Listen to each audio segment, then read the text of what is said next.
Je voudrais profiter de l'occasion, moi, pour vous dire deux ou trois mots un peu plus politiques, dans le sens honorable du terme.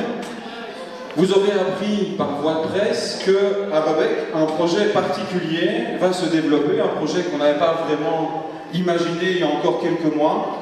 Et pourtant, il est là, une opportunité intéressante, une opportunité que nous avons saisie. De quoi s'agit-il? Il s'agit d'une piscine.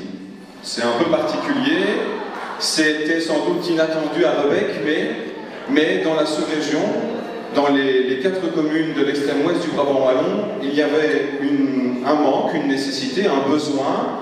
Les Tuvisiens, mais nous également, avons connu une piscine à Tubize il y a maintenant une dizaine d'années. Elle a été fermée et nous avons souhaité, avec les bourgmestres des communes voisines, le groupe Action Communale, nous avons souhaité investir dans ce projet. Nous devons le rentrer ici en novembre prochain et la région wallonne, je l'espère, j'en suis sûr, nous apportera le financement nécessaire pour construire cette piscine juste à côté du vélodrome. Donc on va faire une intercommunale qui gérera la piscine et le vélodrome.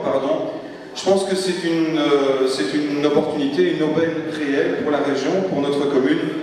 On en a besoin pour les enfants. Ce sera une piscine rudimentaire, toute simple, une piscine éducation, une piscine pour le sport santé, le sport éducation, pas un océanium bis, on n'a pas besoin de ça chez nous, il faut une piscine accessible financièrement. Un autre projet que vous connaissez maintenant depuis quelques mois, c'est le Proxibus, une réalité, donc un bus de proximité qui dessert l'ensemble des villages de notre commune. C'était aussi un besoin, une demande, nous l'avons prévu, on l'a mis en œuvre grâce à l'intervention financière de la région wallonne.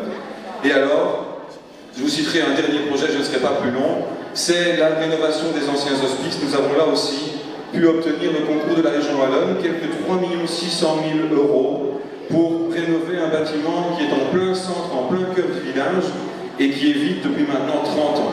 Je pense que c'était important. On pourra, d'ici 2-3 ans, d'ici 2010, commencer à travailler, parce que c'est une procédure très très longue, et voir renaître de ces centres les anciens hospices qui accueillera le centre administratif.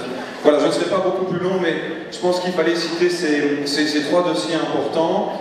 Et grâce à l'aide de la région wallonne et au financement de la région wallonne, on va pouvoir développer et travailler sur ces 3 dossiers. C'est important de le signaler. Avec nos réseaux, nos connaissances et nos alliés, on a pu aller décrocher ces subsides pour aider la commune, parce que financièrement la commune n'en avait pas le pouvoir seule.